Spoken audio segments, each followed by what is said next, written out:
Do you think he's proud of you? I'm certain he's proud of me. And it's amazing how much strength I can get from that. It's amazing how much strength you can get from knowing that your ancestors are looking down on you and you're doing your absolute best. I also believe that God can be proud of you when you do your absolute best. And I don't think many people genuinely do their best in the world anymore. When I say do your best, people sit and go, oh yeah, okay. No, when's the last time you actually did your best? Like, I don't train to run marathons, but I know if I gave my best, I could run a marathon right now, first try. If I gave my best, life depending on it. When's the last time people have genuinely given their best to anything? There are people going through the world and going through life today that don't give their best or 100% effort to anything ever. Ever. They can't remember the last time they tried. So when I'm sitting in a dungeon, I'm sitting in a Romanian jail cell, I understand that it is a chance that God has given me and my ancestors are watching for me to do my absolute best and to show to them that I am the man I say I am.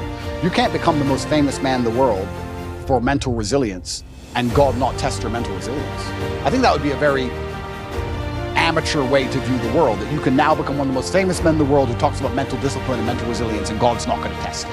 I think God's going to come along and say, okay, you want to be Mr. Famous. All right, let's see what you have. You're not going to be able to compete with the person who performs regardless of how they feel if you only compete when you feel like competing, right? Because there's men like me out there who will be sad every day and out competing regardless. I don't care how I feel, I will still win. And that's the kind of mindset you need to adopt. So I don't, when a man comes... You've got a job to do. Stop whining. Go to work. Completely. Yeah, I agree. Completely. Yes. So when men say, oh, but I feel sad. Who cares? The world doesn't care. All the men who are out here to destroy you and take your girl don't care. So why do you care? Like, the person who should care least is you. You're the only person who wakes up every day who should have a genuine vested interest in improving your life. Nobody else wakes up and wants to improve your life, only you. So if nobody else cares about how you feel, why do you care? You asked me about the fact that, am I afraid they're going to put a bullet in my head? They're going to put a bullet in all our heads.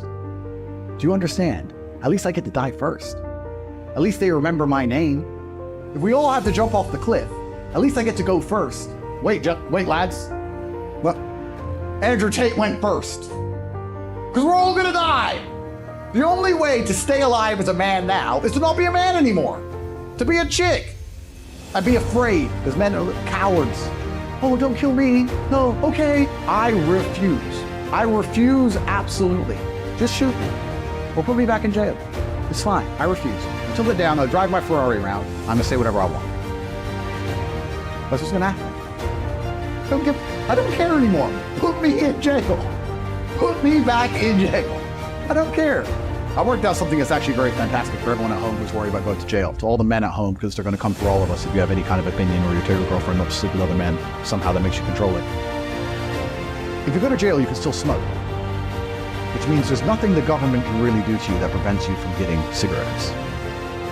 So that's fine. My argument also for depression is, you're depressed, fine. Have you trained for it?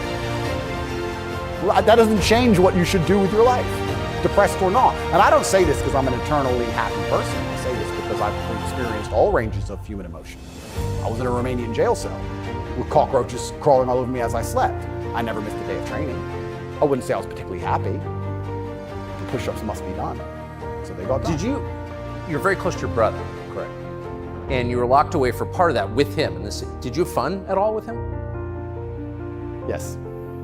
I do think there's something inside of men, whereas if you're with your boys or you're with your group of men, there's something inside of us. Totally. And it allows you to make the absolute best of the worst situations. Maybe that's an evolution from war.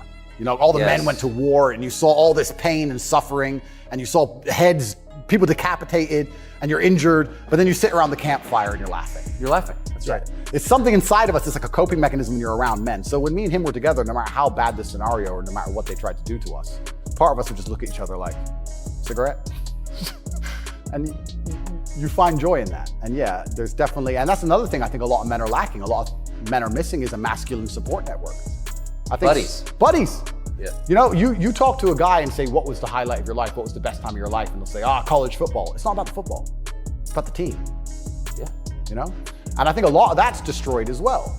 Because also it's interesting how everything interconnects. When you destroy honor and principle and the masculine essence inside of men, well, now as a man, it's very hard to have friends. I wouldn't want to have a male friend who had no principles, no honors, and didn't work hard and was always crying about being sad. What do I want to hang around with him for? He's a loser. I don't think many men especially understand that even if you don't have the strength to be a hero for yourself, you should have enough discipline and enough honor to want to be a hero for somebody else. And if you have other people you truly respect, you should want to be a hero for them. And I think that's the masculine imperative. If someone's going to attack your wife, that's when you become a hero for her. You have to. What kind of man are you if you're not? And you can apply that to other things. If you apply that to your ancestors, or you apply that to God, or you apply that to your beliefs or your core principles as a man, then you can be a hero anytime you want. If I had left jail mentally broken and financially broken, it wouldn't have made me more famous. So, and physically broken, because all those three things could have happened. Please understand, I was in 24-hour-a-day lockdown. My cell was half the size of this room, and I didn't leave. I didn't get a gym. I didn't come out looking all scrawny. I didn't get good nutrition. I didn't get good food. Most people in there had mental health problems. If I would have come out there all skinny and mentally broken, then it would have been game over. So there's also a degree of my competence in all things. But the people who laugh at me going to jail don't understand that there's no light without dark, and I'm an expert, I guess, if you were to say one of my skills is, I'm an expert at being hard on myself, and if life's gonna be hard on me, I'm gonna Aikido that into power. I would believe I'm a stronger version of myself post-jail. And if you put me back, I'll emerge stronger than ever before. Send me to jail. Fine. Send me to jail. Right now, I'll go. I'm not gonna fight. Put me in handcuffs, send me to jail. The day you let me out, I'll be a stronger version of the day I went in. So what do I have to fear? Because if you truly want an exceptional life, this is one of the mistakes a lot of people make. They want an exceptional life, but they only want the exceptional good, because they're cowards. Like, I want a lot of money and fast cars. Cool.